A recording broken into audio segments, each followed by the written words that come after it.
kesempatan ini saya akan menyampaikan koneksi antar materi modul 1.4 Budaya Positif. Perkenalkan, nama saya Susi Susanti, CGP Angkatan 11, Unit Kerja SMPN 1 Cisolok, dengan fasilitator Bapak Dende Nurjaman SPD dan pengajar praktik Bapak Farid Harja SE. Konsep-konsep yang dipelajari dalam modul 1.4 Budaya Positif yaitu disiplin positif dan nilai-nilai kebajikan universal, teori motivasi, hukuman dan penghargaan, keyakinan kelas atau sekolah, kebutuhan dasar manusia, restitusi 5 posisi kontrol, restitusi segitiga restitusi. Disiplin positif dan nilai-nilai kebajikan universal. Ki Hajar Dewantara dan Dayana Gosen, di mana kedua pakar pendidikan mengartikan disiplin sebagai bentuk kontrol diri, yaitu belajar untuk kontrol diri agar dapat mencapai suatu tujuan mulia. Tujuan mulia di sini mengacu pada nilai-nilai atau prinsip-prinsip mulia yang dianut seseorang.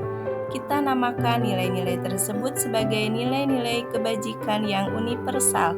Nilai-nilai kebajikan universal berarti nilai-nilai kebajikan yang disepakati bersama, lepas dari suku bangsa, agama, bahasa, maupun latar belakangnya. Nilai-nilai kebajikan adalah sifat-sifat positif manusia yang merupakan tujuan mulia yang ingin dicapai setiap individu. Disiplin positif adalah sebuah pendekatan yang dirancang untuk mengembangkan murid untuk menjadi pribadi dan anggota dari komunitas yang bertanggung jawab, penuh hormat, dan kritis. Teori motivasi, hukuman, dan penghargaan. Dayana Gosen dalam bukunya Restructuring School Discipline menyatakan ada 3 motivasi perilaku manusia yang terbagi menjadi 2 motivasi. Yang pertama, motivasi ekstrinsik, yaitu untuk menghindari ketidaknyamanan atau hukuman, untuk mendapatkan imbalan atau penghargaan dari orang lain. Yang kedua, motivasi intrinsik, untuk menjadi orang yang mereka inginkan dan menghargai diri sendiri dengan nilai-nilai yang mereka percaya. Pengertian hukuman. Hukuman bersifat tidak terencana atau tiba-tiba.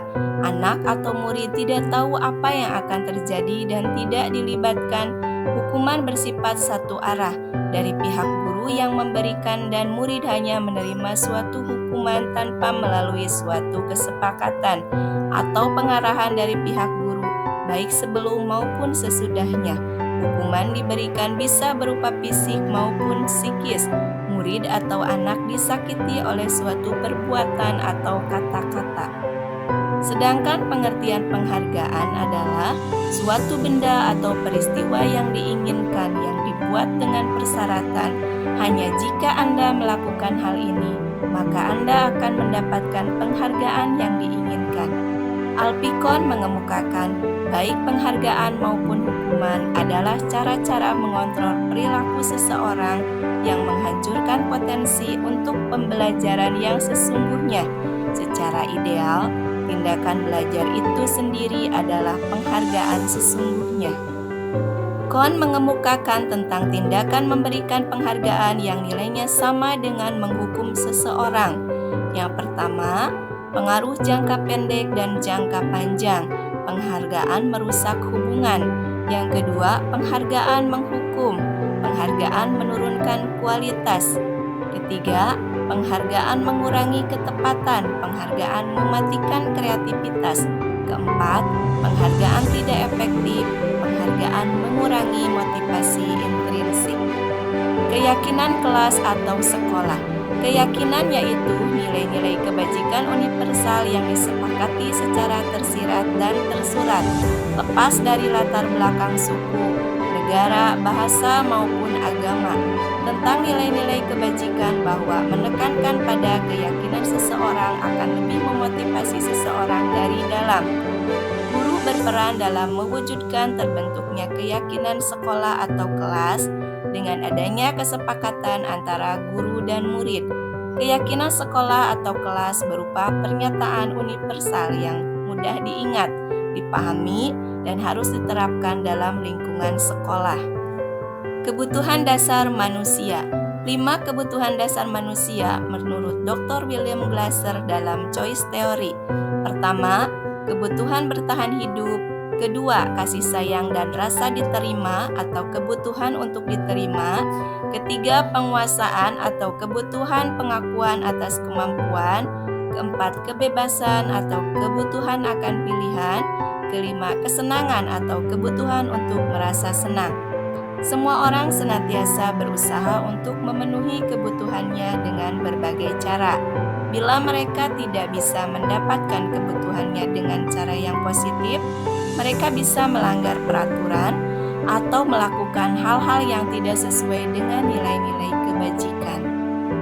Restitusi 5 posisi kontrol.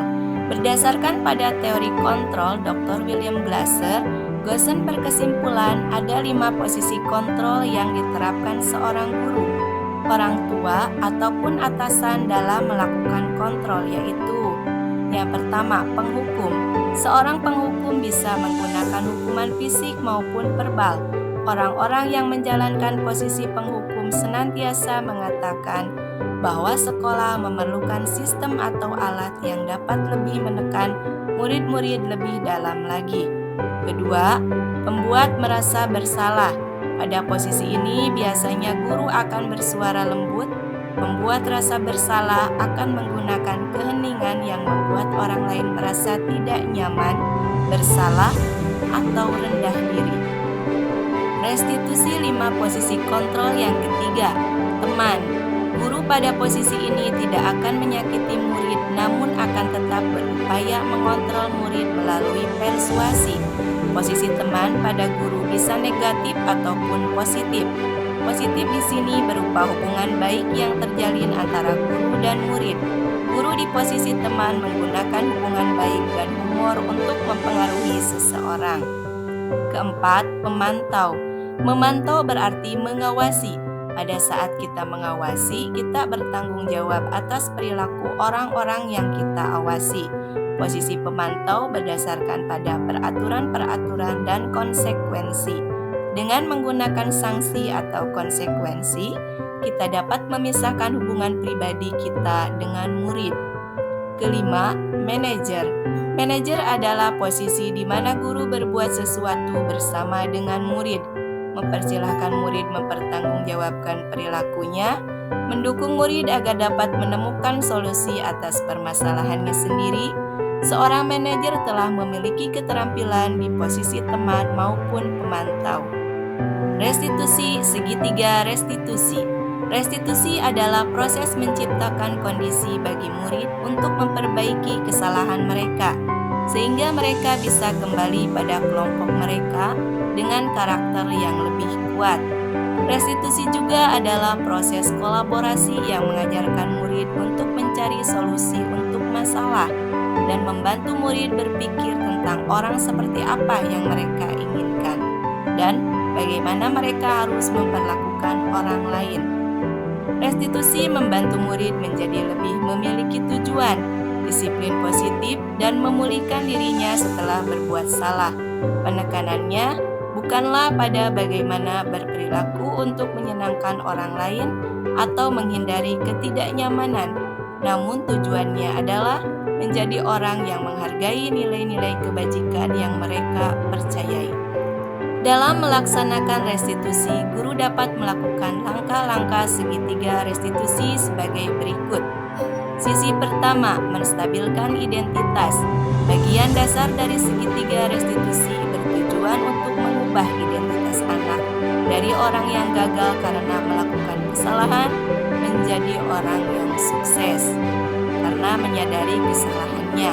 Sisi kedua, validasi tindakan yang salah, yaitu dengan memvalidasi tindakan yang salah yang bertujuan untuk menunjukkan bahwa guru memahami alasan di balik tindakan murid dan menggali informasi kebutuhan dasar apa yang sedang coba untuk dipenuhi. Sisi ketiga, menanyakan keyakinan. Tujuannya untuk menghubungkan dengan nilai-nilai yang dia percaya dan berpindah menjadi orang yang dia inginkan. Kaitan dengan materi sebelumnya, Kaitan modul 1.4 dengan modul 1.1 Filosofi Pendidikan Ki Hajar Dewantara. Menurut Ki Hajar Dewantara, pendidikan adalah pembudayaan buah budi manusia yang beradab dan buah perjuangan manusia terhadap dua kekuatan yang selalu mengelilingi hidup manusia, yaitu kodrat alam dan kodrat zaman atau masyarakat. Tujuan pendidikan menuntun segala kodrat yang ada pada anak-anak agar mereka dapat mencapai keselamatan dan kebahagiaan yang setinggi-tingginya baik sebagai manusia maupun sebagai anggota masyarakat. Kaitan dengan modul 1.2 nilai dan peran guru penggerak. Untuk dapat mewujudkan tujuan pendidikan, guru penggerak harus mampu melaksanakan peran guru penggerak, meliputi pemimpin pembelajaran, menggerakkan komunitas praktisi, menjadi coach bagi guru lain, mendorong kolaborasi antar guru, dan mewujudkan kepemimpinan murid. Guru penggerak harus mampu menjadi agen perubahan dari dirinya sendiri terlebih dahulu, yaitu dengan mulai menanamkan nilai-nilai guru penggerak diantaranya mandiri, reflektif, kolaboratif, inovatif, serta berpihak pada murid. Kaitan dengan modul 1.3 visi guru penggerak. Sebagai agen perubahan, seorang guru penggerak harus bisa mengambil tindakan secara inisiatif untuk melakukan perubahan pada murid yang diajarnya.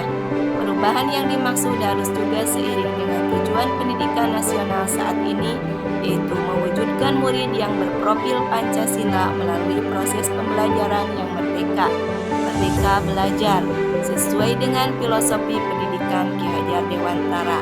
Dalam mewujudkan hal tersebut, seorang guru penggerak harus mampu merumuskan murid di masa depan, seiring dengan tujuan pendidikan nasional yang dituangkan dalam visi guru penggerak. Dalam mewujudkan visi, seorang guru penggerak harus mampu menjalankan perannya sebagai guru penggerak dan juga nilai-nilai guru penggerak. Visi guru penggerak akan dapat terwujud apabila visi yang dimiliki oleh guru penggerak itu terukur, konkret, dan direncanakan dan juga dilaksanakan secara sistematis. Modul 1.4 Budaya Positif. Kaitan dengan modul 1.1, 1.2, dan 1.3. Tujuan pembangunan budaya positif di sekolah adalah menumbuhkan karakter murid. Adapun karakter yang diharapkan menjadi manusia dan anggota masyarakat yang memiliki karakter profil pelajar Pancasila untuk mencapai keselamatan dan kebahagiaan seperti tujuan pendidikan nasional kita. Sekolah sebagai sebuah institusi pembentukan karakter dapat menerapkan budaya positif seperti menentukan posisi kontrol guru yang sesuai dengan kebutuhan dasar murid, menangani masalah murid dengan langkah segitiga restitusi, melakukan keyakinan sekolah atau kelas, dan penerapan disiplin positif di kelas, di sekolah, dan di rumah. Refleksi. Adakah hal-hal menarik untuk Anda?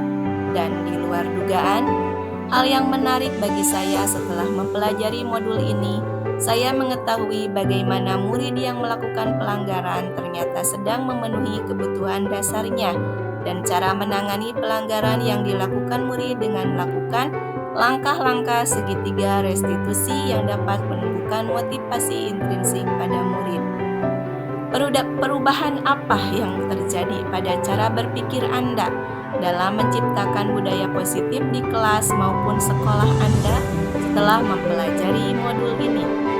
Sekarang saya memahami bahwa hukuman yang selama ini saya lakukan dengan tujuan untuk mendisiplinkan murid tidak cukup efektif untuk menumbuhkan rasa disiplin dalam diri murid karena sifatnya eksternal.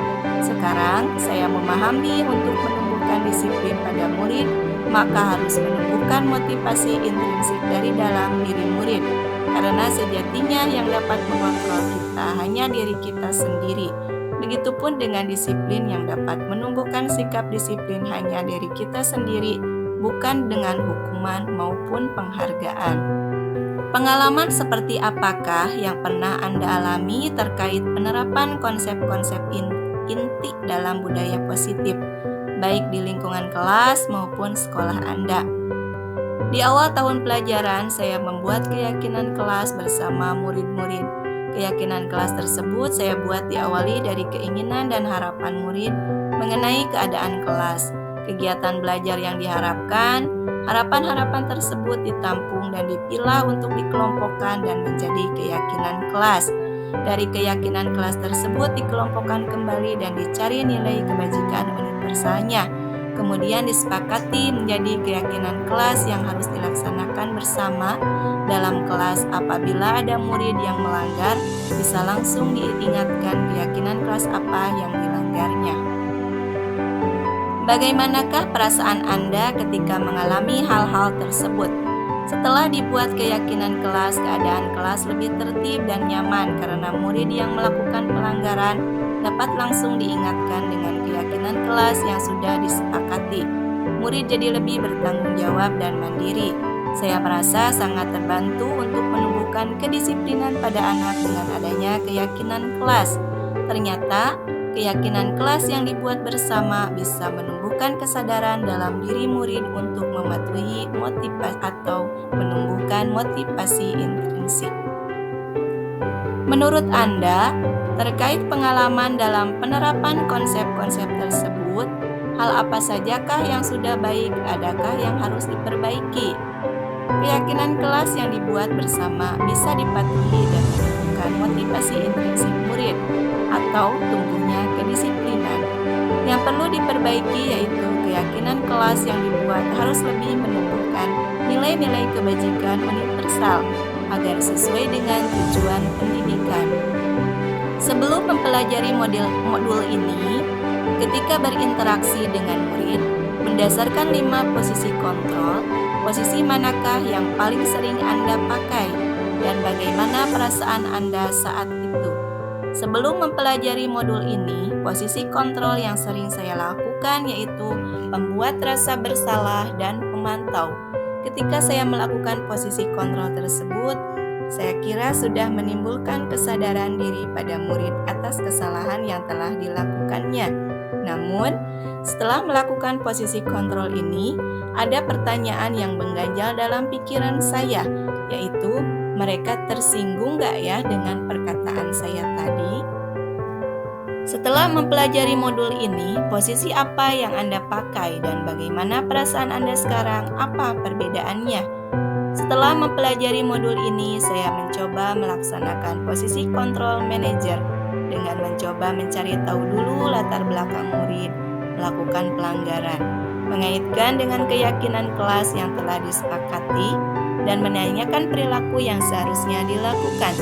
Saya merasa tenang karena tidak ada kekhawatiran anak merasa tertekan ataupun tersinggung dengan penanganan yang saya lakukan. Sebelum mempelajari modul ini, pernahkah Anda menerapkan segitiga restitusi ketika menghadapi permasalahan murid Anda? Jika iya, tahapan mana yang Anda praktekkan dan bagaimana Anda mempraktekannya? Pernah, namun saya hanya menggunakan satu tahapan saja, yaitu menstabilkan identitas dengan memberikan pertanyaan. Setiap orang pasti pernah berbuat kesalahan. Selain konsep-konsep yang disampaikan dalam modul ini, adakah hal-hal lain yang menurut Anda penting untuk dipelajari dalam proses menciptakan budaya positif, baik di lingkungan kelas maupun sekolah? Hal lain yang penting dipelajari dalam proses menciptakan budaya positif adalah melakukan kolaborasi antara sekolah dan orang tua murid, agar budaya positif ini jangan hanya dilakukan di kelas atau di sekolah saja, namun juga di rumah, agar menjadi suatu kebiasaan atau karakter saat berada di lingkungan sekolah atau di lingkungan manapun. Terima kasih. Semoga bermanfaat. Salam guru penggerak, tergerak, bergerak, menggerakkan. Wassalamualaikum warahmatullahi wabarakatuh.